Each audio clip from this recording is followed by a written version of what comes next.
and sister who will be presenting it. We're extremely happy that we have Dr. Hegde also with us. So my plea to all of you is kindly keep your audio on mute because this is being recorded. And at the end, when you ask questions, you may unmute yourself, all right?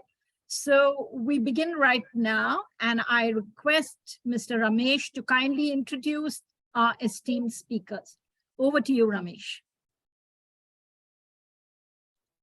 Thank you, Sajani. Am I audible now? A very warm welcome to everybody today to the School of Ancient Wisdom Satsang. We have two wonderful speakers. Once again, Hegdeji never fails us. He brings us the most amazing speakers, the most amazing seekers, because they are truly seekers first and speakers next. So they speak from within. And that is how we have all been uplifted. Today we have two wonderful speakers, as Sajani mentioned. Karthik ji is a student of Vedanta, studying under Dr. Timpa Hegde. He worked as a marketing professional in various companies for 30 years. And he retired to a farm and active farming along with pursuit of Vedanta study. He'd love to visit that farm. And we also have with us today Triveni Muralidhar. As a postgraduate in English, Sanskrit and education. She has served in the education field for about 30 years as a teacher in the beginning of her career, and then as a principal for 10 years. Currently with an organization called the Academy for Creative Teaching, and works as a teacher, trainer, and mentor. I must get in touch with her later. It's a very interesting area for me. Most importantly, she's been a student of Vedanta with Dr. Hegde for more than 12 years. So a very warm welcome to Karthik ji and Triveni ji. Thank you. And over to Hegde ji. Thank you very much, Ramesh. Thank you, Sajani, for this wonderful interaction that Param Vedanta seekers, now playing the role as teachers, have this opportunity to revise each chapter of the Bhagavad-Gita and try to summarize it in as simple way as possible. Today, the opportunity we have is to summarize the 12th chapter of the Bhagavad-Gita. And as nicely introduced, we have two very committed people and who also have the gift of expression to be able to share it in the language, because this is the language is important. Particularly Triveni is an expert in Sanskrit and has that skill in Sanskrit to be able to communicate in the language of the Bhagavad Gita. The chapter is one of the shortest and one of the most beautiful chapters of the Bhagavad Gita, Bhakti Yoga, the 12th chapter of the Gita. If you have been following the way Bhagavad Gita has been taught by the schools of Swami Dayananda, Swami Paramarthananda, one thing is very clear: Bhakti is not a single sadhana. Bhakti involves Karma Yoga, Bhakti involves Upasana Yoga, Bhakti involves Jnana. Bhakti is a very unique, full combination of all these three. And if there is Bhakti in your heart, you have got everything that you need. That means a guru will come into your life, and a guru will help you to understand these nuances. That is why Bhagavad Gita is called a Moksha Shastra. How can a book give you moksha? How can a scripture give you moksha? And this is possible only through bhakti. The first part is a little difficult to understand because Sri Krishna is, is very strategic. He makes things a little complicating. But we'll see how our teachers will make it simple. And the second part of it is extremely wonderful, where Sri Krishna comes into a portion of the Gita very similar to the second chapter conclusion of the Sthira Prajna, the same qualities of a person who has understood Vedanta. How does such a person live? And these are called the qualifications of a Parabhakta. With this little introduction, I would like Karthik and Triveni to take on, please. Thank you, Dr. Hegde. Over to the speakers. Thank you so much. Guru Brahma, Guru Vishnu, Guru Devo Maheshwaraha, Guru Sakshat Parabrahma, Tasmai Shri Gurave Namaha. Om Shri Gurubhyo Namaha. The 11th chapter ends with Krishna underscoring the rare privilege of the Vishwarupa Darshana earned by Arjuna. Even the gods long to see this form, which cannot be seen by mere spiritual practices. Krishna adds that by single-pointed devotion, he can be seen, known in essence, and entered. One who acts for him is devoted to him and regards him as supreme, obtains him. Thus laying the foundation for the 12th chapter of the Gita, a small chapter, as Dr. Hegde said, consisting of only 20 verses, but a very significant chapter, which gives a comprehensive picture of the entire Vedic teaching. It is the essence of the Vedas. Veda Sara is contained in this portion. And in this chapter, the first part deals with the topic of Bhakti Yoga as a means of moksha. Can we go to slide 2, please? And by way of discussing this topic, 12th chapter removes many confusions regarding Bhakti Yoga. And this is discussed up to the 12th verse of this chapter. And then in the second part, beginning from the 13th up to 20th, Bhakti Yoga Phalam, namely moksha, is talked about. Thus, Bhakti Yoga and Bhakti Yoga Phalam are the two topics discussed. Next slide. Arjuna Uvacha. Evam satata yukta ye bhaktastvam paryupasate ye chapshakcharam avyaktam tesham ke yoga vittamaha. The chapter begins with a anuprashna, a question based on previous teaching. This question is asked by Arjuna. He asks Krishna if a Saguna Bhakta who is associated with Saguna Ishvara is superior, or a Nirguna Bhakta, the one who is committed to Nirguna Ishvara, is superior. Arjuna describes Saguna Bhakta in the first line. Bhaktaha tvam paryupasate, the ones who regularly meditate upon Saguna Ishvara, sincerely and steadfastly. Here Arjuna is referring to Evam, which means Ekadasha Adhyaya Ukta Prakarena, as described in the previous chapter. That is Vishwarupa Ishvaraha, Aneka Rupa Ishvaraha, that is the Lord as the entire cosmos itself. And then Arjuna introduces the Nirguna Bhaktas in the next line. Avyaktam Aksharam Paryupasate, referring to the 8th chapter. Param Brahma is called Akshara Ishvara, and Param Brahma is free from all attributes. So Akshara means Nirgunam Brahma. And because this Akshara Ishvara is Nirgunam Brahma, Avyaktam, that attributeless Ishvara is not perceptible to any sense organ. Therefore, Avyakta means Sarva Indriya Agocharam. And this Nirgunam Avyaktam Brahma, some people meditate upon. And Arjuna's question is, who is superior? Now Krishna has to answer this, which he does in the next verse. Slide 4, please. Shri Bhagavanu Vacha, Maya Veshya Mano Ye Mam Nitya Yukta Upasate, Shraddhaya Ye Parayo Petaste, Me Yukta Tamamataha. So what is the answer? Generally, our tendency would be to vote for Saguna Bhakti, because in Saguna Bhakti alone there is variety, there is beauty. Adaram Madhuram, Vadanam Madhuram, Nayanam Madhuram, all these are there. Who will like Nirguna Ishvara? No sound, no form, no touch, no taste, no sweet, no pungency, no chili, like bland food. Who will like that Nirguna Ishvara? In fact, many philosophers say Nirguna Ishvara does not exist. They negate it outright, and even among those who accept it, they say it is useless. Now, what is the real answer? The real answer is that the question is wrong. And for a wrong question, there is no right answer. Swami Paramarthananda says that choice can come only between two similar things.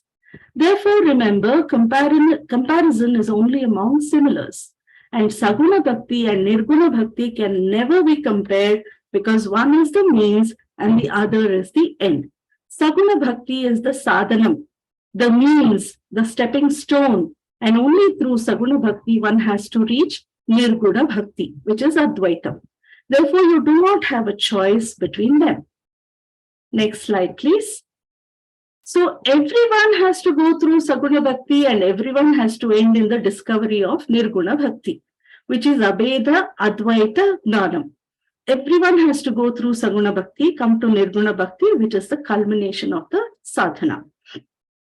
But Krishna does not want to tell Arjuna that the question is wrong, because the student will feel insulted, humiliated, and already the student has got many complexes. And therefore, Krishna does not say that Arjuna is wrong, but he gives an intelligent answer. He says, Saguna Bhaktas are superior, Nirguna Bhaktas attain me. It is Krishna's mischief. And therefore, he says, Saguna Bhakta is indeed great, so that everyone will take to Saguna Bhakti in the beginning. Once a person has sufficiently practiced, he can slowly be absorbed into Nirguna Bhakti, which is otherwise Gnanam.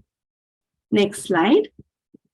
Ye tvaksharam anirdeshyam avyaktam paryupasate sarvatra gamachintyancha kutastham achalan dhruvam sanniyamyendriya gramam sarvatra samabuddhayaha te prapnuvanti mameva sarvabhuta hite rataha.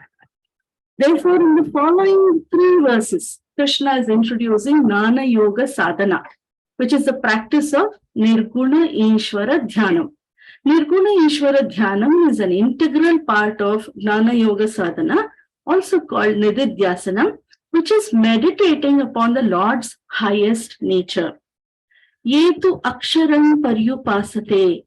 There are some others who meditate upon aksharam, which means the absolute Brahma. Aksharam Brahma Paramam, the Nirgunam Brahma. And what is the description of Nirguna Ishvara? Several words Krishna uses here. All these are the Upanishadic words. Each word is significant. First description we will take up is Avyaktam.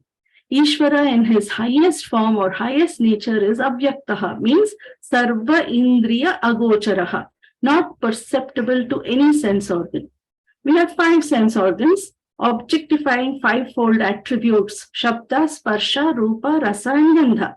In fact, the whole physical universe is nothing but a blend of all these. That is why it is called Prapanchaha. And Nirguna Krishna Ishvara does not have all the 5 attributes. Therefore, he is called Avyaktam. Krishna puts another word across, Achintyam. He says he cannot be conceived nor be delivered. Therefore, he is not one of the concepts of the mind. It is not a mathematical theorem or idea. Therefore, he is unobjectifiable by the mind also. Achintyam, inconceivable. In Sanskrit, Mano Agocharam. First one is Indriya Agocharam. Now, Mano Agocharam. And if the Lord cannot be perceived or conceived, how can you talk about that Lord? Because words are sound symbols used to communicate the objects which are either perceived or conceived. And therefore, the Lord cannot be described also. Therefore, Anirdeshyam, indescribable. So, imperceptible, inconceivable, indescribable. So, fundamental doubt will arise whether there is such a thing. Is there any possibility at all of the existence of such a thing? So, we may think. In fact, all put together in one word, we can say it is unobjectifiable because these are different pramanams. Sense organs are called pratyaksha pramanam. Mental concepts are anumana, arthapatti, etc. Words are shabda pramanam, sarva pramana, agocharam, unobjectifiable. One technical word we use for this is aprameyaha. Therefore, Nirguna Ishvara is aprameya. That is why in Vishnu Sahasranama, one of the nama is Aprameyo Rishikesho Padmanabho Amara Prabhu. Now, once we say the Lord is unobjectifiable, we will conclude that such a God cannot exist. And then Krishna says, he is everywhere. Sarvatragam. Nirgunam Brahma not only exists, but is everywhere. Sarvatragam means all pervading. If the Lord does not have the attribute of a form, that Lord cannot have a boundary. Therefore, Akashavat Sarvagata, like the space, The Lord has to be all pervading. And therefore, just as the space cannot move from one place to another, Nirguna Krishna also does not come and go. Then what about our Shodasha Upachara Puja, in which we invite the Lord, and not only invite the Lord and feed him, at the end we say Gacha, Yathasthanam Pratishtapayami. Therefore, the Lord, what we worship, is subject to arrival and departure, whereas the highest Lord is non-arriving, non-departing Ishvara. Therefore, Achalam. Thus the word Sarvatragam and Achalam indicate Desha Paricheda Rahitaha, free from spatial limitation, as in Taittiriya Upanishad, Anantam. And then the next word is Kutastham. Kutastham means Nirvikaram, free from all modifications of Asti, potentially existent, Jayate, born, Vardhate, grows, Viparinamate, metamorphosis, Chiyate, declines, Vinashyati, dies, all caused by Kala Tattvam, the time principle. The higher Krishna, Nirguna Krishna, is Kutasthaha, free from all the 6 modifications. Nirvikaraha, in Sanskrit, Kala Paricheda Rahitaha, uninfluenced by time principle. Nirguna Krishna is called the changeless substratum, which remains like an anvil. Kutavat tishtati iti kutasthaha, that which remains changeless like an anvil. And since this Krishna is changeless, Nirvikaraha Dhruvam. Dhruvam means eternal. Kala Atitaha. So thus Sarvatragam and Achalam indicate Desha Atitaha. Kutasthaha and Dhruvam represent Kala Atitaha. These 4 words put together means that Lord Krishna is Desha, Kala, Avadi, Bhayam, Nirmuktam, Nitya Muktam. So Kutastham, Achalam, Dhruvam, such a Nirguna Brahma, some people meditate as a part of Jnana Yoga, as a part of Shravana, Manana, and Nididhyasanam. Next slide, please. We are on slide 7. And naturally, as we hear this description, we wonder, how can we meditate upon such featureless Brahman? And therefore, Krishna says, to come to this level of meditation, person must have prepared and qualified himself. So the next question is, what are those qualifications Krishna mentions in the next verse? Sorry for the interruption. Yeah. Can you please let me know which slide are we in? 7, ma'am. Is this the one? Yes. Is this the one, ma'am? No. I'm sorry. Not this. The 3 core practices. Yes. Of Jnana Yoga? Yes. Yes, please. Okay, thank you.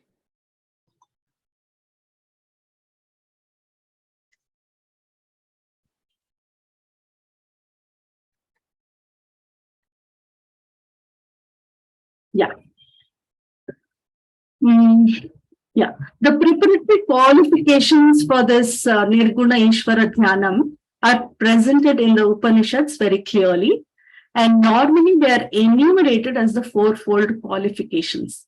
Sadhana Chatushtaya Sampattihi. And they are presented in a brief manner. So one qualification that Krishna emphasizes is Indriya Gramam Samniyamya. One has to master the extrovert sense organs. Indriya Grama. Grama means Samuham, the group. So Indriya Grama means the group of 5 sense organs. And the next qualification is Sarvatra Samabuddhayaha. So maintaining equanimity under all circumstances. Samabuddhihi means an equanimous mind, a balanced mind, a poised mind, which means a mind which does not have strong raga and vesha.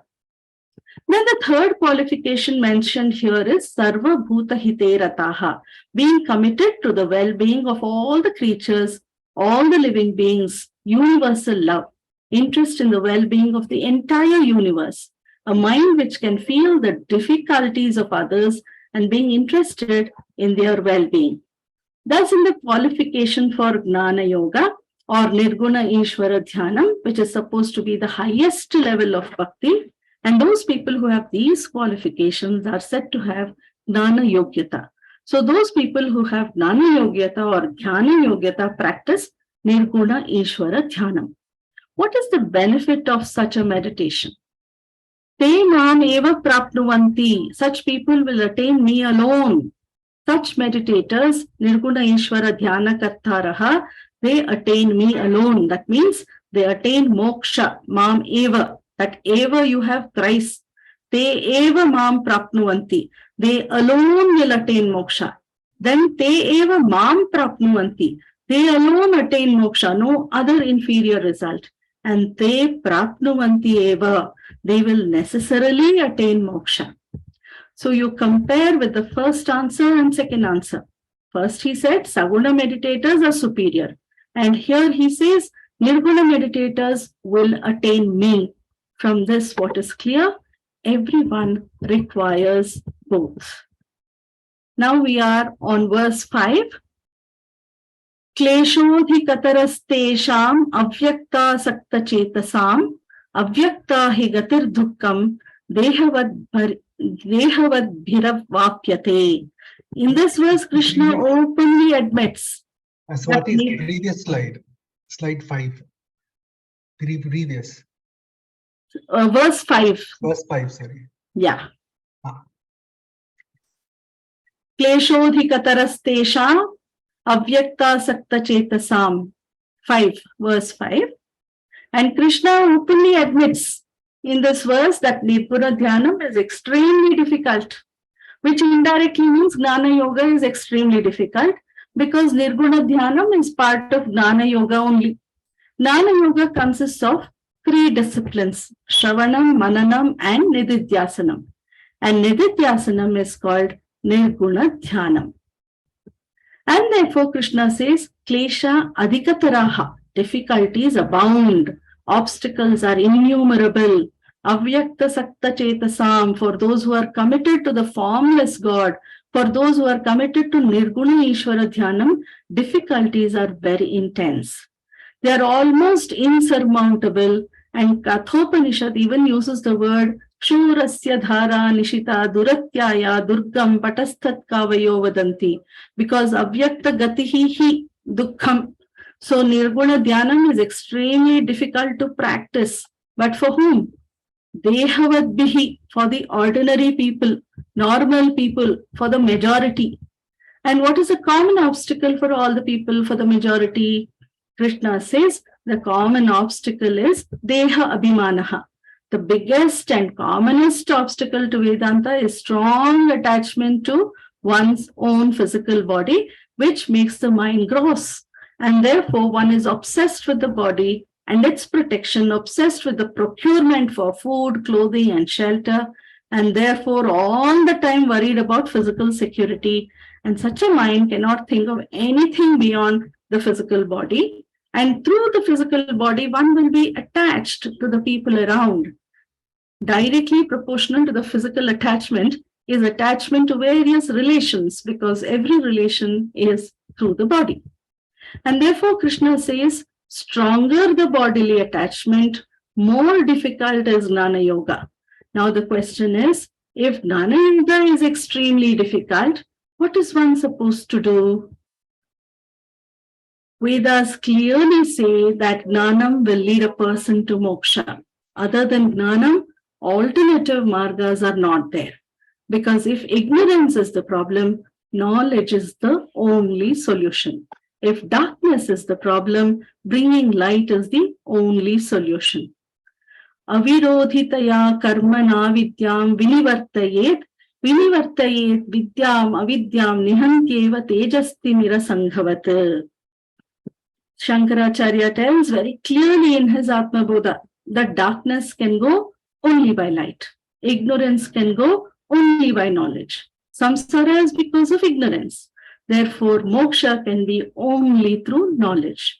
The Vedas repeatedly ascertain Nanatevatu Kaivalyam, and therefore to say that Gnanam is difficult, and therefore I will take alternative method is born out of confusion regarding spirituality. Knowledge requires the relevant study, consistent and systematic study. That also requires Atato Brahma Jignasa. Vyasacharya begins with this sutra.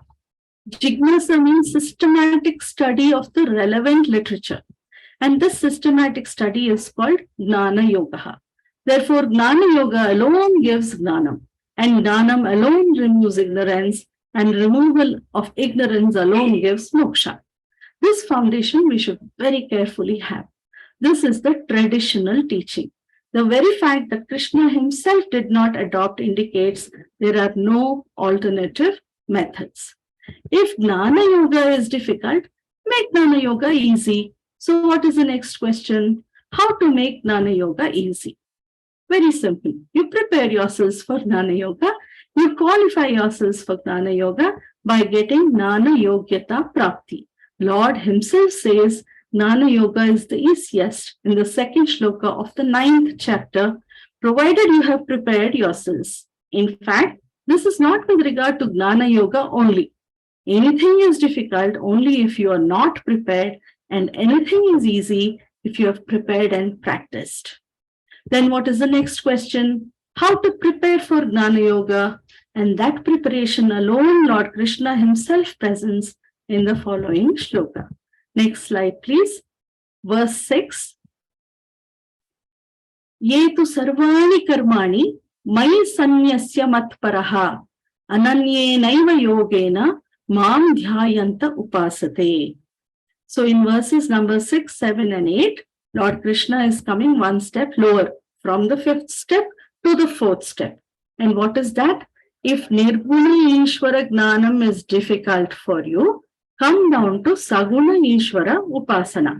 Meditation upon Ishvara with attributes. And there also, I divided Saguna Ishvara into 2 types. One Saguna Ishvara is the Lord as the entire universe, called the Vishwarupa Ishvaraha. The Virat Ishvaraha described in the 11th chapter, which we get in the Vishnu Sahasranama Dhyana Shloka also. Bhupadav yasya nabhir vyadasura nilaschandra surya uchanetre karnavasa shiro dyaurmukhamapi dahano yasya vasteyam abdihi antastam yasya vishvam suranarakagago bhogi gandharva daityaihi chitram ram ramyatetam tribhuvana vapusham vishnumisham namami. The Lord whose body consists of all the 3 lokas, Vishnu Isham Namami, which is the Vishwarupa Ishvaraha. May you practice Vishwarupa Dhyanam. And not only you practice the Vishwarupa Dhyanam, even when you are in the worldly transactions, dedicate all your actions to the Vishwarupa Ishvaraha. And therefore Krishna tells, ye too, there are some other seekers who are in the 4th rung of the ladder. And what do? Sarvani karmani mai sanyasya. So they dedicate all the actions at my feet. Sarvatra pani padam tat sarvato shishiro mukham. Lord's feet are everywhere. Sarvani karmani mai sanyasya. Here the word sannyas is not renouncing. Normally the word sannyasa means renunciation. In this context, sannyasa means dedicating, offering. How will one dedicate?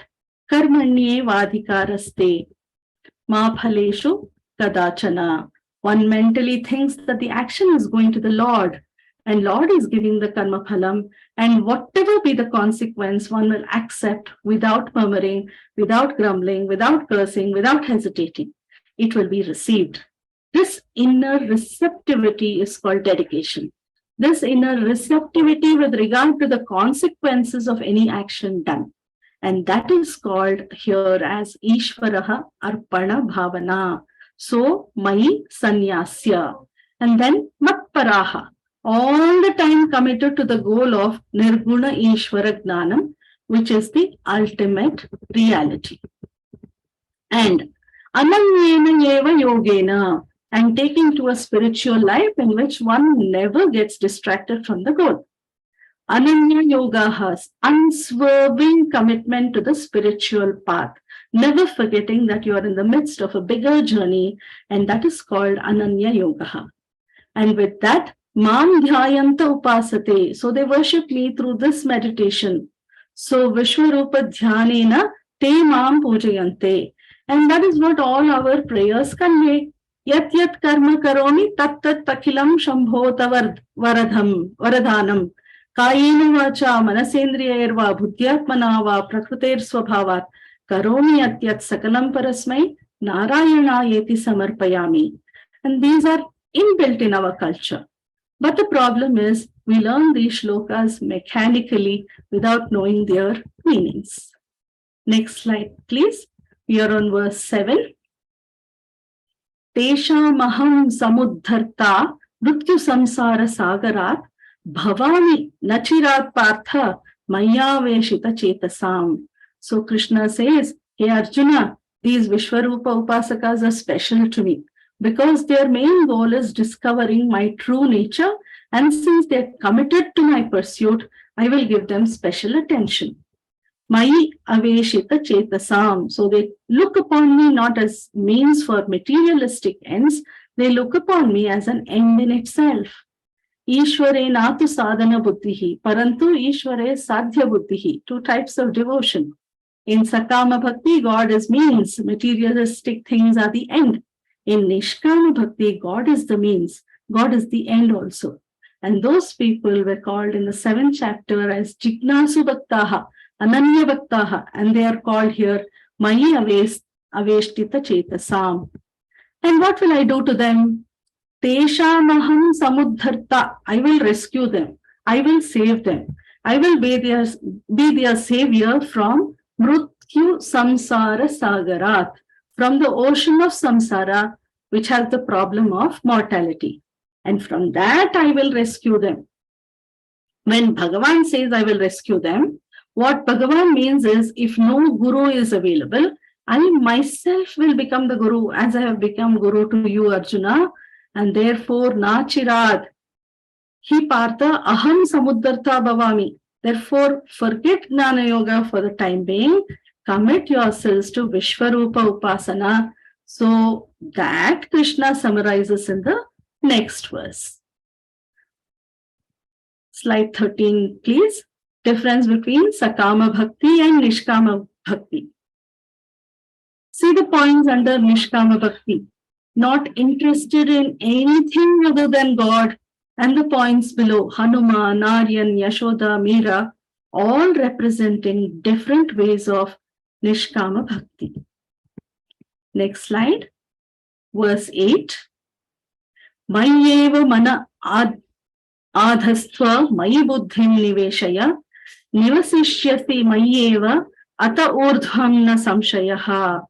So Krishna concludes the previous verse and tells Arjuna to forget Gnana Yoga for the time being and concentrate on Saguna Vishwarupa Upasana. Therefore, Mayi means Vishwarupa Ishvara. He says not to think of the Nirguna Krishna, but of Vishwarupa. Adhastva manaha, fix your emotional mind in me. That means all your emotional needs are met in me. May you derive from the Lord himself, because Lord being the totality, whatever the needs, whatever emotional needs, it is an inexhaustible, uninterrupted power supply. And not only that, Mayi buddhim niveshaya, and your intellect also must be convinced of the Vishwarupa nature of God. Blindly saying Lord is Vishwarupa is not enough. Taking up scriptural study is important. Without scriptural study, if one has got devotion to the Lord, it is always a shaky devotion. It can always be threatened. But when the devotion is based on understanding, out of conviction, it can never be shaken. Bhagavan has given this in the 7th chapter, 9th chapter, 10th and the 11th chapters. And the teaching even was Sarvam Ishwaramayam Jagat. This is called conviction born out of scriptural study. And therefore Krishna says, Mayi buddhim niveshaya. May your intellect also be convinced of what you are doing. And if you're not convinced, continue the study. And still you're not convinced, continue the study until you are convinced. Mayi buddhim niveshaya. And if you do that, nivasisyasi mayyeva, the glory of Vishwarupa Bhakti is that one is never away from the Lord. There is no question of separation. Lord is simultaneously with everyone, just as the wave is never away from the ocean. Adaha urdhvam, after Vishwarupa Upasana practice, Krishna is sure that he will never be missed. Na samshayaha, there is no doubt at all.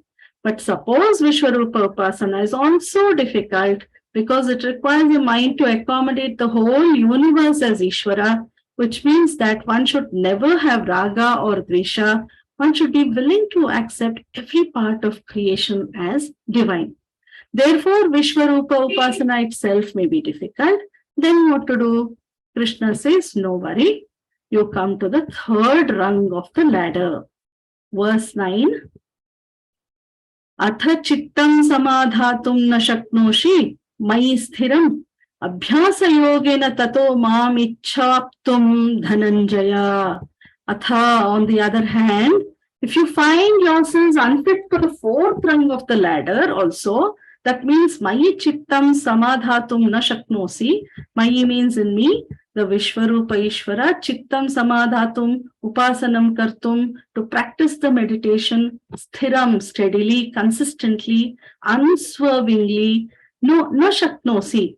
If you are not able to do that, if Vishwarupa Ishvara is not appealing to you, then Krishna says, do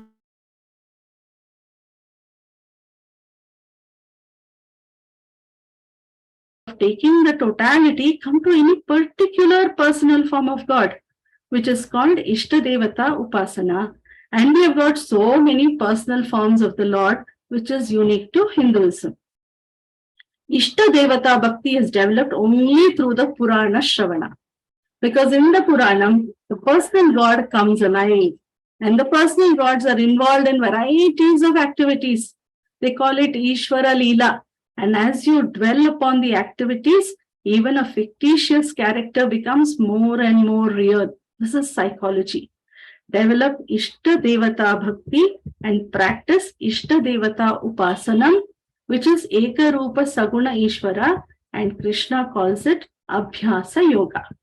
So the fifth step is Arupa Ishvara. Fourth step is Aneka Rupa Ishvara. The third step is Eka Rupa Ishvara. And the meditation is called Abhyasa Yoga. Therefore, Krishna discusses the third step in the 9th verse. So, na shaknosi chet, what should you do? If you cannot, then what should you do? Abhyasa yogena, may you take to Abhyasa yoga, which means Ishta Devata Upasana.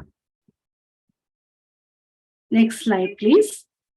Either a Pratima Upasana or Pratika Upasana. Pratima means God as a person with limbs like you and me. That is called anthropomorphism, which is also acceptable, and it is called Abhyasa Yoga. And by this, Abhyasa Yogena Mam Aptum Ichha, may you strive to reach me. By Ishta Devata Upasana, may you strive to reach me. May you strive to attain liberation. Reaching me means attainment of moksha.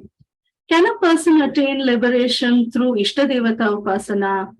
By Ishta Devata Upasana, one can indirectly attain moksha going through Vishwarupa Upasana.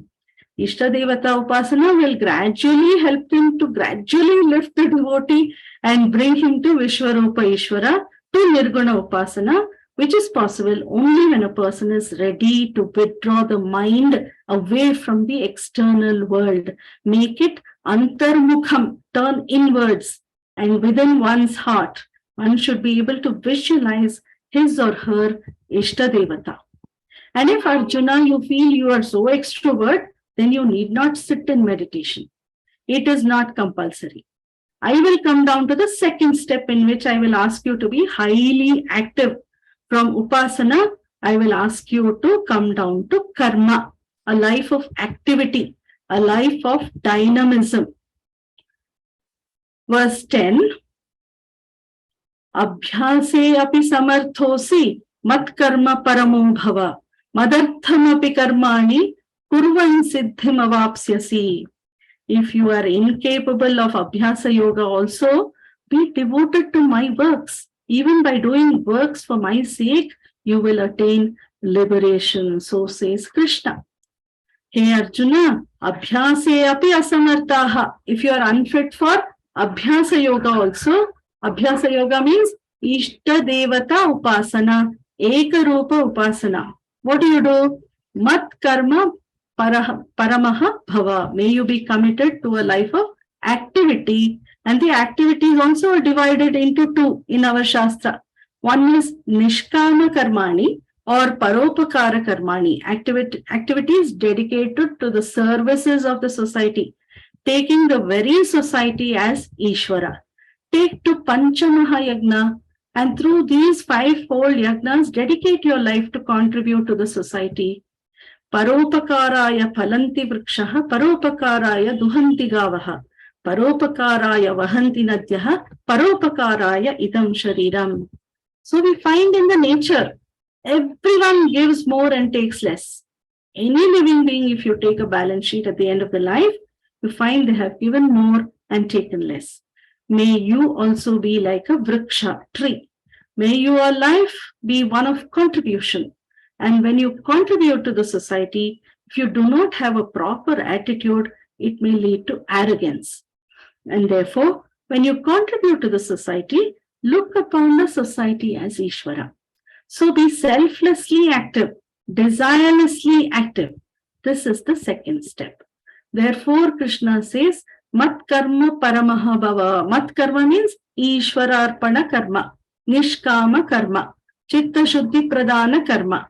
Karmas which will give you spiritual purity, which will make you qualified for Ishta Devata Upasana. Madartam api karmani kurvan. And when you lead a life of service, contribution, paropakara, what will happen? Siddhim apavyasi. You will certainly attain liberation. This Nishkama karma will make the mind ready for Ekarupa Upasana, which will make the mind ready for Aneka Rupa Upasana, which will make the mind ready for Aham Brahmasmi Gnanam, which will make you free. And therefore, Arjuna, take to a life of Nishkama karma, selfless activity. This is the second step. Now, a person may argue, Lord, I cannot commit myself to Nishkama karma. It's very nice to hear, but I cannot practice Nishkama karma because I've got plenty of tamas. Krishna says, okay, you have world desires. You fulfill your personal desires. Nothing wrong. Any desire you have, fulfill that.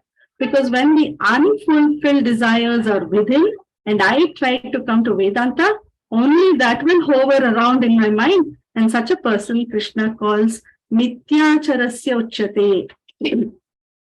So what is the last step? Krishna says, may you be committed to Sakama Karma. Let your Karma Yoga, Sakama Karma, Sakama Karma, Pradhana Karma Yoga does not matter. And how should you practice that Karma Yoga? Next slide, verse 11. Athaitadapya shaktosi kartum madhyogam ashritaha sarva karma phalatyagam tatah kuru yatatmavan. So the second step presented was Nishkama Karma, Pradhana Karma Yoga. Karma Yoga in which life is dedicated to Nishkama Karma, Paropakara Karma. And if you're not able to serve anyone, does not matter. You serve yourselves. So Krishna says, Atha yetatapi kartum ashaktaha. See, if you're not able to commit yourselves to serving others, serving the society by taking to Madhyoga means Ishwararpana Buddhi as Ishwararpanam. By taking to that attitude, if you're not able to do that, then you may take to Sakama Karma. And Shankaracharya says, somewhere he goes one more extreme step. In extremely rare cases, even Nishiddha Karma also, like animal sacrifices were also permitted, but let it be as an offering to the Lord.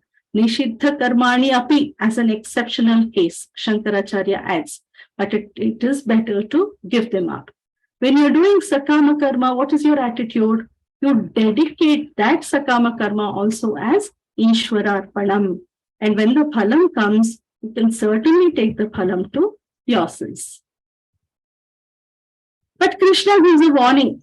When you're enjoying the benefit of your selfish action, do not call it karma phalam. Do not call it as an accomplishment of yours.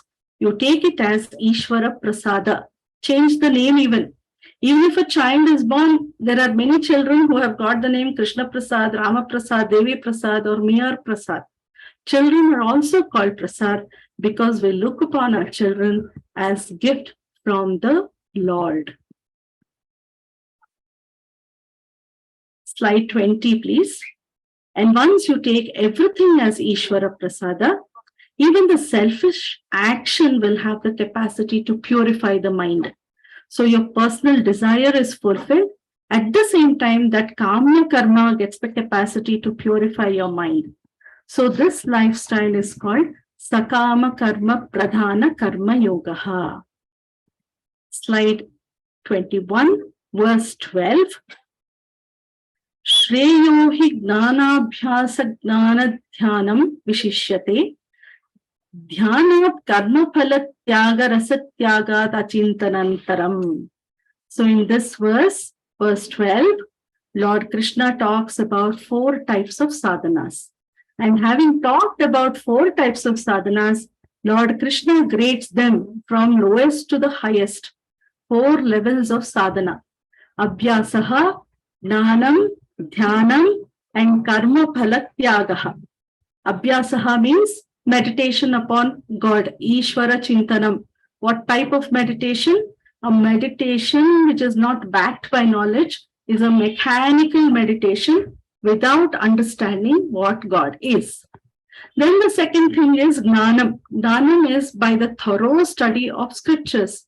Suppose a person clearly knows what God is, it is possible by systematic study of scriptures to get a very clear understanding of Ishvara. And this knowledge is called Gnanam. And here by the word Gnanam, what Krishna means is a knowledge without the practice of meditation.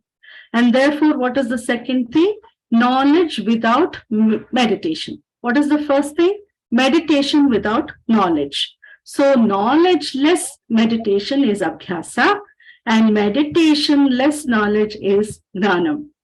The third thing is a combination of both. A person studies the scriptures thoroughly, he understands what God is, what God stands for, and not only that, he has got clear knowledge, but after gaining upon knowledge, he dwells upon the Lord as understood from the scriptures. Therefore, what is the third stage? Dhyanam. Dhyanam means a mixture of both knowledge and meditation. So, abhyasaha is knowledge-less meditation. Jnanam is meditation-less knowledge. Dhyanam is meditation come knowledge. It's a pair or a mixture. And the fourth sadhana is karma phala tyagaha, dedicating all the karma phalams to the Lord, and then again taking back from the Lord. You do not give to the Lord because you want it, taking it back from the Lord as Ishvara Prasada, the gift. It is called karma phala tyagaha. So abhyasaha, gnanam, dhyanam, karma phala tyagaha is the present list. This whole shloka is called Arthavada Shlokaha. Arthavada Shloka means exaggerating the value of a sadhana to encourage people to practice that. And therefore, Krishna grades these 4 sadhanas here. Krishna says mechanical meditation is the worst or the lowest. Then what is the next higher thing? Abhyasat Jnanam Shreyaha. Better than mechanical meditation of God is the knowledge of God, which is Jnanam. And what is the definition of Jnanam? Meditation-less knowledge. So meditation-less knowledge is certainly better than knowledge-less meditation. What is the next better one? Jnanat dhyanam vishishyate. Better than meditation-less knowledge is dhyanam, which is meditation practiced after gaining knowledge. Informed meditation, enlightened meditation is superior to the previous ones. Jnanat dhyanam vishishyate. Up to this, Krishna travels smoothly, and now suddenly Krishna says, Dhyanat karma phala tyagaha. Better than all these sadhanas is what? Karma phala tyagaha, which means karma phala tyagaha is the highest sadhana, superior to all the other 3. So here alone, Krishna is doing this mystery. The previous list, karma phala tyagaha is the lowest. And here karma phala tyagaha is elevated to the highest sadhana. But we should remember this elevation is not fact-based elevation. This elevation is a compromise that Krishna does for the sake of encouraging the people to practice Sakama Karma Pradhana Karma Yoga. Krishna says, Tyagat, if you practice this Karma Phala Tyagaha, dedicating everything to the Lord and enjoy it as Lord's gift, it is very intrinsic in our culture. Even when one buys a new dress, it is kept in front of the Lord and thereafter only worn. The dress is not given to the Lord. It is only an acknowledgement. There is no resistance in accepting anything, and that is why it is called prasadaha. In fact, in Sanskrit, the meaning of the word prasadaha is tranquility of mind, equanimity of mind. It is derived from the root pra plus sadu. Sadu is the root, pra is the prefix. Prasadaha means manashanti. So when I take every experience in my life by calling it prasada, there is no resistance. The moment the mental resistance stops, the mind becomes prasadaha. And that is why tyagat, by giving up resistance, because of the awareness that whatever God gives me is welcome, agate swagatam kuryat. And what is the consequence? Shanti, samatvam. Samatvam yoga uchyate. Siddhya siddhyoho samo bhutva samatvam yoga uchyate. So tyagat shantihi anantaram. Anantaram means immediately shanti comes. So with this, Krishna concludes the Bhakti Yoga Sadhanani. Over to Karthik, who will be presenting the next part of the 12th chapter. Thank you. Thank you, Triveni. Yeah, we are in slide 22. And what was just said, we'll just reverse it and just have a revision. So as a summary, we see that the 5 steps of bhakti to become a parabhakta are sakama karma and nishkama karma, which begets Ishwararpana buddhi and prasada buddhi. Then Ishtadevata upasana. Then Virat upasana or Vishwarupa upasana. Then finally Akshara upasana or Gnana yoga. These are the 5 steps. The next slide, please. Here, the section is called Bhakti Yoga Phala. Shlokas 13 to 20 deals with the topic of Bhakti Yoga Phalam. When a person has gone through all 5 stages as prescribed earlier, the person gets the direct benefit of Atma Gnana or self-knowledge. The benefit of any knowledge is freedom from ignorance. This is true with any subject. Self-knowledge removes self-ignorance. The false conclusion that I am the body is due to ignorance at the intellectual level. The root cause for the problem is at the intellectual level, and therefore the solution should also be at the intellectual level. Through the direct benefit at the intellectual level, one receives the collateral emotional benefits. To reiterate, all the benefits mentioned in the following portion in the slokas are emotional benefits, but the cause is at the intellectual level, which has been expanded till now. In a nutshell, all our transactions are from 3 different levels: as a karta, doer; as a bhokta, an enjoyer or a receiver of all the experiences; and as a pramata, as an observer with a perspective. Krishna says that there will be a total transformation at all the 3 levels. At the karta level, one's actions are no longer born out of a sense of incompleteness. They are done with fulfillment and not for fulfillment. There is no motive behind, because there is no expectation of a specific karma phala. There is no more tension. Secondly, when one's mind is fulfilled, it expresses love and compassion, and all actions are born out of love and compassion. So all actions that arise out of love and compassion are of the best quality, or a superlative. Therefore, every action will automatically become appropriate. Now, at the aspect of a bhokta, the parabhakta operates from strength of a completeness. He says, I am Purna to himself. He is therefore not vulnerable to external disturbances like anger, impulsive reactions, etc. He is emotionally immunized and resistant. The third aspect, as a pramata, the perspective of creation will become samatvam. In other words, the parabhakta enjoys equanimity and is free from raga and dvesha. That is, he treats all experiences in the same way. Then Krishna concludes that there is no shortcut to achieve these benefits to become a Jivan Mukti. One has to go through all the 5 stages. The next slide, please. Shloka 13.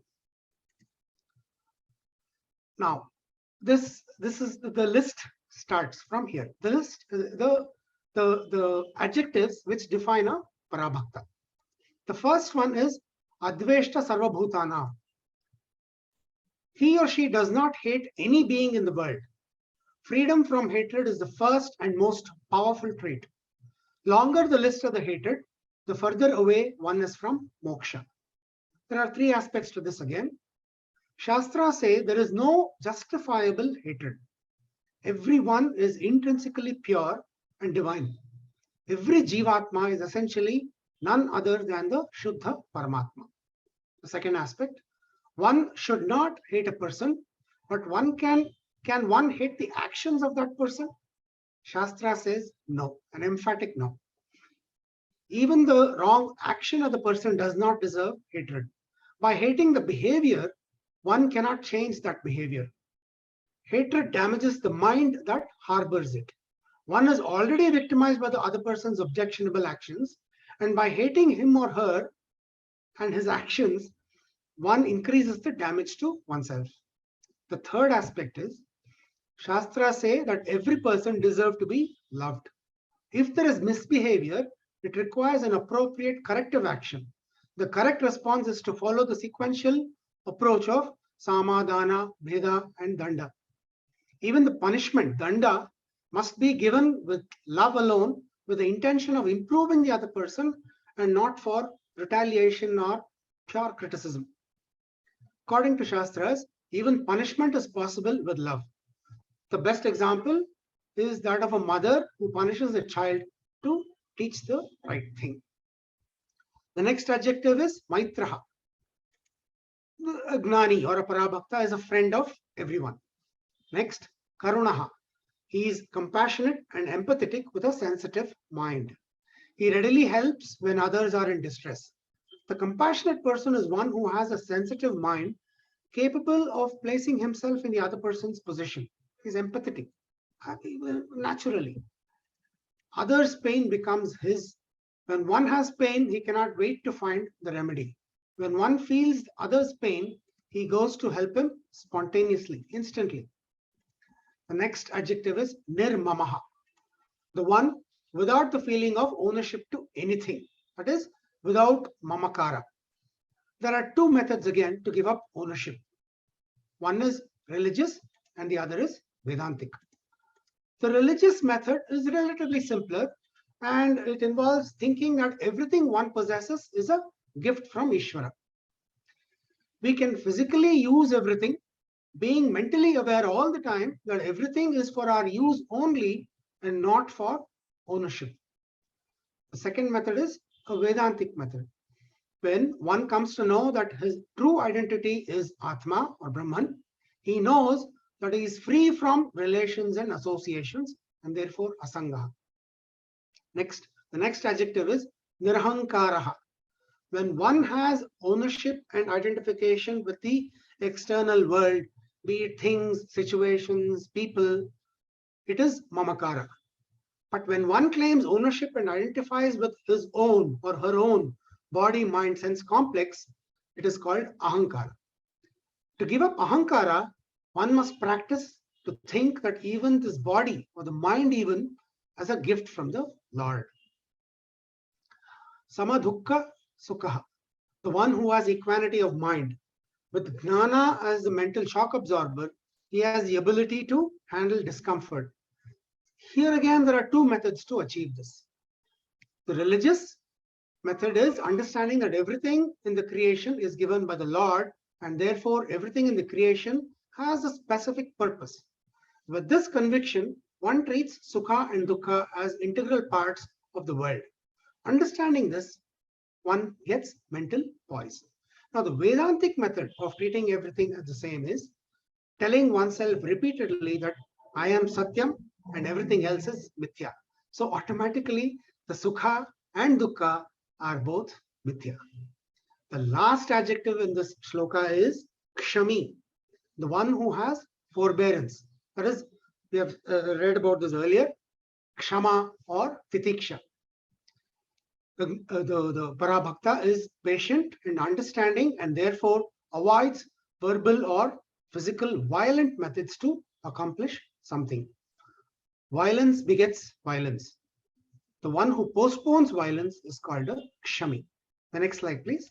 Shloka 25. We continue with the qualities of Parabhakta. Satatam Santushtaha, externally contented. Eternally contented. He is the one who has discovered inner fullness. He does not lack anything emotionally or physically or psychologically. The contented will happily share with others.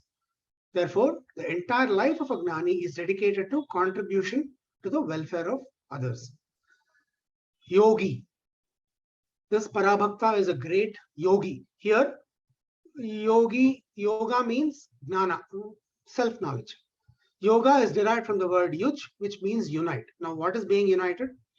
Gnana is called yoga because only through knowledge, the notional distance between Jivatma and Paramatma is removed, causing the union.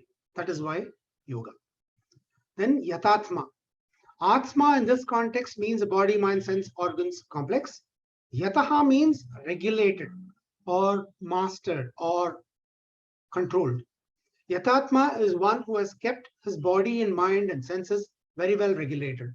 He knows how to use them as his instrument. He is their master. Dridhanischayaha. This means Stitaprajnaha, the one who has knowledge with conviction. Through the Mananam process, his intellect is free of doubts and he is always satisfied, contented. Without this, a Bhakta will always have a distance, as I said earlier, the notional distance between himself and the Lord. Bhakti can reach its culmination only when Vedanta is not only studied, but assimilated as well. The next one is Mai Arpita Manobuddhihi. A Parabhakta is always in appreciation of Ishvara. The appreciation for the Lord evolves in three levels. We saw earlier, Ekarupa, Vishwarupa, and Arupa Ishvara. The higher levels of bhakti do not negate or destroy the lower levels of bhakti. A Gnani who appreciates the formless God can also appreciate the Lord with form. An Advaitin appreciates Ekarupa Ishvara in a temple, Vishwarupa Ishvara when he is in the world traveling amongst natural beauty, and enjoys Arupa Ishvara when he is alone. Next slide, please. Shloka 15. Yasman no vijate lokaha. A Parabhakta is highly sensitive. He is like a flower when he handles others as a karta. Lokanod vijate cha yaha. Sensitive people are in general hurt by others' insensitivities, but the Parabhakta is like a rock. When he receives experiences from the world as a bhokta, he is not disturbed by them. Sensitivity is supported by maturity and wisdom. So these two basically means a Gnani never disturbs others and a Gnani is never disturbed as well. Doctor, we have exceeded the time, so if you could conclude in another 5 minutes. Oh, okay. Karthik? Okay, Yeah. sorry, Karthik, kindly conclude in another 5 minutes. Okay, all right. So I will just go through the last, I think. Can you please go to slide 31? Sir, is this okay? Just a minute. Let me just check. Yeah, slide 31. Yeah, this is okay. Perfect. Yeah, so now here we have the two tables. The previous thing was just an expansion of all these qualities. So as a conclusion and as a takeaway from Bhakti Yoga, this is what is a takeaway actually. So this is a slide which you could probably look at leisure. So as a conclusion, the last slide. So as a conclusion, we have, I'll just end with this thing. See, bhakti, the word is from the root bhaj, used in the sense of service. Dedicated action to Ishvara, who is in the form of dharma, is called bhakti. One who conforms to dharma and avoids adharma, looking upon it as Ishvara, is a bhakta, a karma yogi. There is no separate discipline called bhakti yoga. Yoga here, as in all other chapters, means a topic. Both bhakti, characterized by the knowledge of what is real, and that characterized by a devotion to and meditation upon Parameshvara, are mentioned here. At the end, Lord Krishna says, Te ativa me priyaha. They are for me, the most beloved. That is, the people with bhakti are the most beloved. With this, we'd like to end the session according to Sampradaya. Om Tatsat iti Srimad Bhagavadgita su Upanishatsu Brahma Vidyayam Yoga Shastre Shri Krishna Arjuna Samvade Bhakti Yoga Name Dvadashodhyaya. Om Tatsat. Thank you.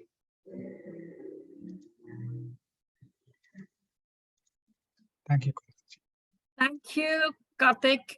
And I'd like to thank your sister also. Both of you were excellent, really very good. And now I hand it over to Dr. Hegde for a few comments. Doctor? Yes, Sajani. Just a few comments, and then we'll ask questions. Yes, what happened is I think Triveni did an excellent presentation, Yes. but I think we lost in the sense of time. She went through every aspect in great detail, and Karthik had to abruptly cut on his time. But if there is some time, we would rather interact with them in the form of discussion. But really enjoyed listening to them. Please go ahead. Thank you. And now we will open it up for questions. Any questions? Before we ask questions, just I want to know how many verses we missed. We stopped at verse 14, I think. Not much, actually. Not much. Actually, the last slide, I mean, wherein we had the table, basically talks about each of these qualities in detail. So as a thing, I prepared this table in case we run out of time. So it came in good stead now. So that's about it. We didn't miss much. In fact, the first part of the chapter is far more important. The second part, from what I had started explaining, is just the listed as qualities. Don't worry, we'll look at it again, and Uttama Purusha. In 15th chapter, we again have the same thing. We addressed all this in the 3rd chapter as well, under Sthita Prajna. So these three are 3 tables. So this is the basic definition of what an ideal person, or how we should all live. These are the standards that we should live up to. That's it. We don't miss much. I was so engrossed, I just want to know what it is. Right. Any questions for Triveni? She was the one who started, or for Karthik?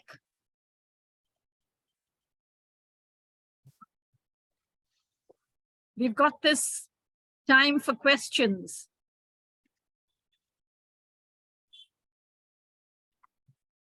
Okay.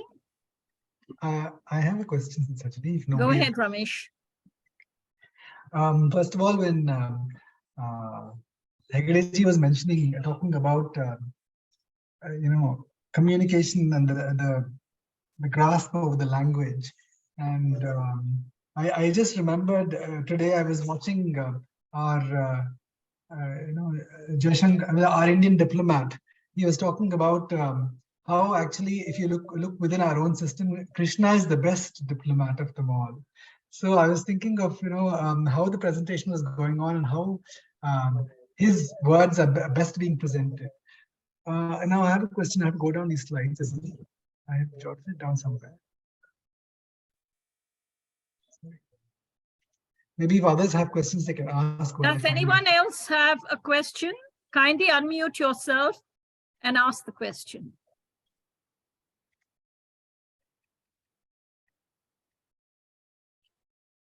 When there's no question, it means that everyone's understood everything very well. Okay, Ramesh, over to you for your question. Okay. The question was for slide number, just a minute, please. Please go Yeah, ahead. this is on slide 14, I think.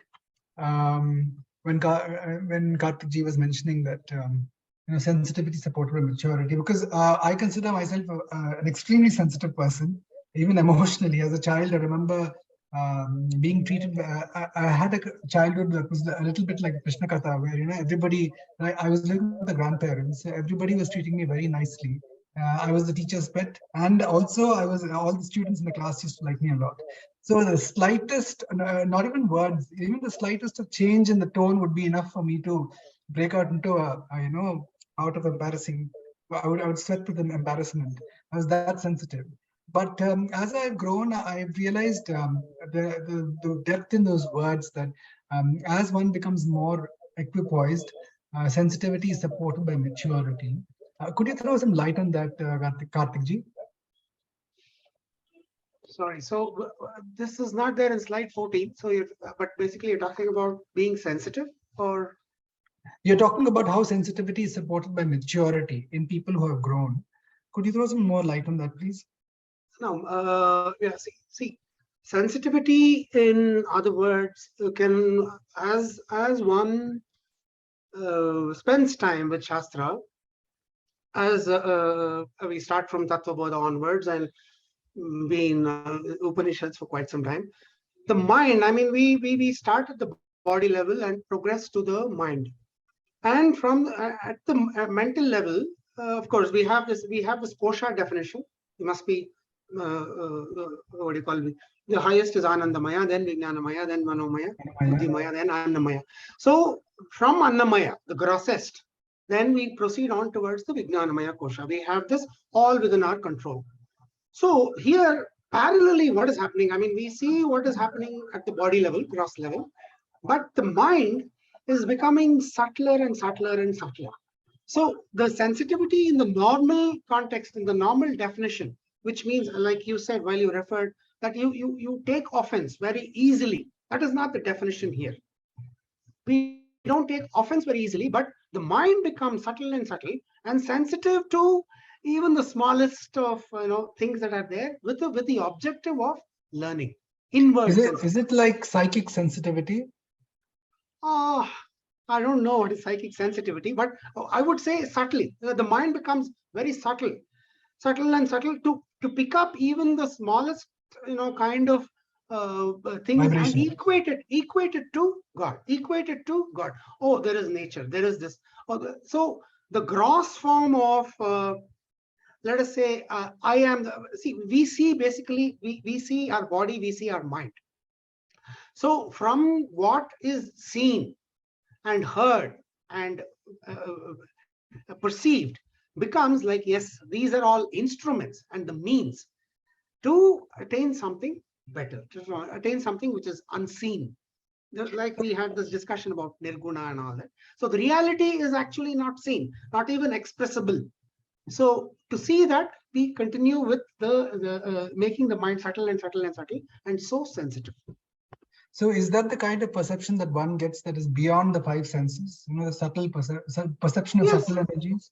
Yes, we call Shastra as the sixth perception. Shastra, in essence, is the sixth perception. So we go beyond all the five perceptions that we have trained continuously to use. Then we say Shastra is the sixth perception. So to develop the maturity in being able to handle that kind of perception that is beyond the five senses, Sri Krishna suggests these various forms of devotion and meditation. Yes. Okay. I'm sorry, what the question is? The question is, how best, like once one starts being able to perceive what is there around, what is there around, out, without or within, beyond the five senses, what is the best way to become a mature in such a way that one can handle that perception with maturity and equipoise? So there is only one basic thing in all of this, Ramesh. Basically, it says whatever I see and perceive and hear and all that is mithya, is not there at all. And there is only one truth, that is me, and the God. I mean, that is what we saw in this chapter. That is what we see in the entire Bhagavad-gita. Whatever you see, whatever you hear, whatever you smell, taste, none of it is actually real. And we give reality by our gross thought, gross, what do you call, thought matter, so to speak. So Manomaya kosha. once we negate whatever we see and whatever we hear, whatever we smell, once we start negating it, only then we open ourselves up. That is sensitivity in this context. We open ourselves up to the actual. See, for information, I'll just give you a small example. Satyam and Ritam. All right. So now what we see, what we actually are used to from childhood, and see there, the sun rises in the east. The sun rises. So only, and even when we die, I mean, we see sunrise in the east. But what has happened for the mind in the interim is we know that the sun never rises. So what we see as the sun rising is Satyam. We see, we swear by it. See, the sun rises in the east.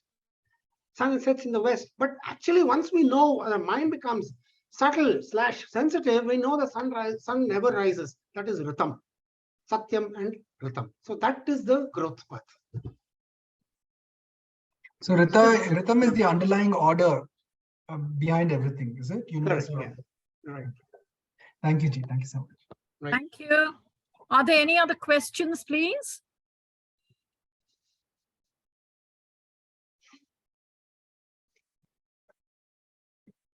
No questions coming.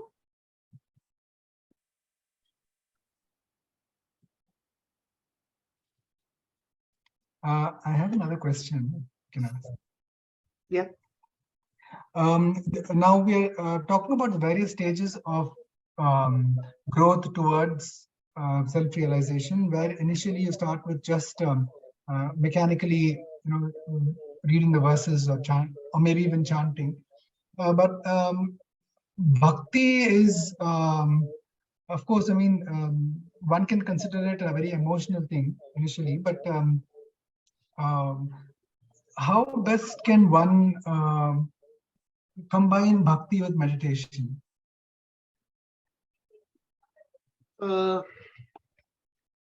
See, bhakti is something that permeates every equation that you do, every activity that you do with respect to either self or to God. It should permeate. I mean, I read earlier, I'll just have this bhakti meaning.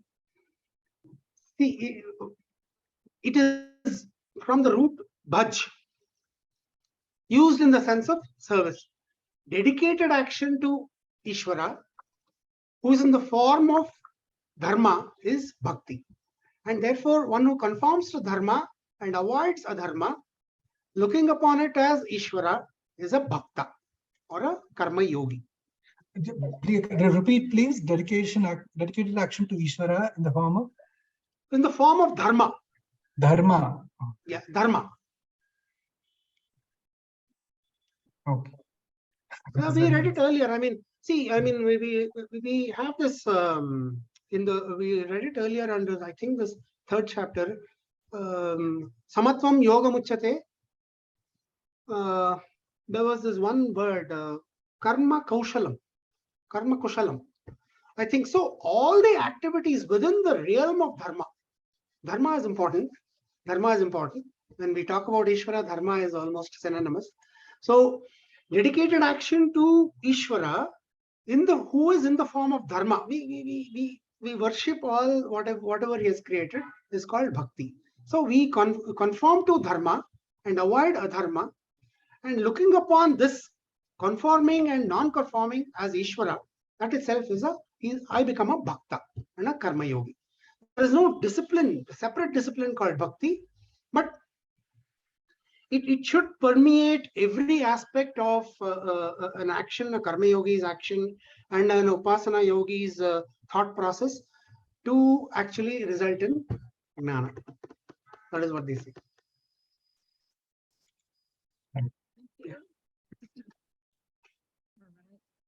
Any questions?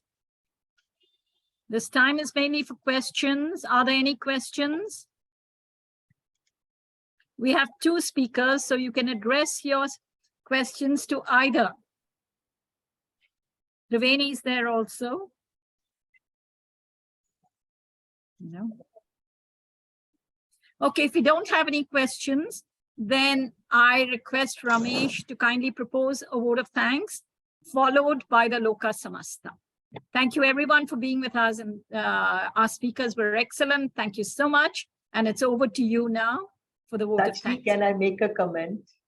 Sure, Meena. Yeah. Excellent speakers, and we have really enjoyed listening to them. They've gone into depths of explaining, and it was so very clear. I thank both of them. Thank you so much. Thank you. Thank you. But really good. Thank you so much. And all our speakers, I don't know if you've been coming, Meena, but all our speakers from session 1 right up to 12 today have been excellent. So kindly, I'd like to request everyone to tell all their friends and contacts to come. You know, we have only 6 sessions left. So please bring them along. And now it's over to you, Ramesh. Thank you, Sajani.